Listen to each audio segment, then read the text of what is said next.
all started with Hee Haw, because Roy Clark and Buck Owens were the guys that, I mean, every Saturday at 6 o'clock I was watching Hee Haw. There was, you know, it was the one thing that the family knew, don't come and, you know, go to the other TV because Darius is going to be watching Hee Haw. And I also had AM radio, which was great, and you know, you'd be sitting there at night and you're flipping through the channels and you could pick up stations from Tennessee and stations from all, you know, all over the Southeast, and I loved it.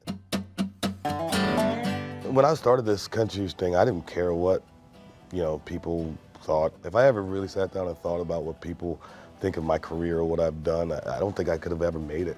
I think I was doing the Opry or something, and somebody came up to me and said, you know, you're the first African-American since Charlie Pride to have a top 25 country hit. And it was a great moment. It was, I felt so validated at that point. It was just like, that's awesome. I think it's just been the way it is for so long that people just didn't think, you know, an African-American kid, especially an African-American kid that comes from a, you know, rock pop band, could make it, and thank goodness they were wrong.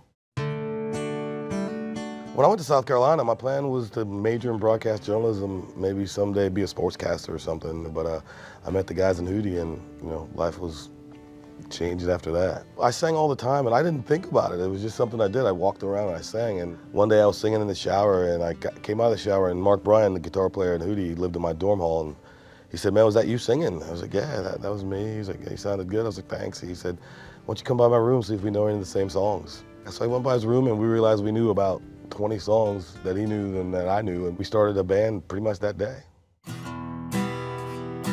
The Hootie the Blowfish name, when I named the band, I guess I didn't think that people would think I was Hootie. I don't know why I didn't think that, but I didn't think that at all. And so there was a time when the record really took off, and you know, people were calling me Hootie. I realized, you know, why didn't I name the band, you know, the Darius Rucker Band or something? I mean, it's just, you know, it was a thing. But then when I looked at it, I thought, you know, I wouldn't have changed the name for anything, because, you know, like it or hate it, you never forgot it. Once you heard the name Hootie the Blowfish, you never forgot it. And so that's what you want to do with the band name, and so it worked for us.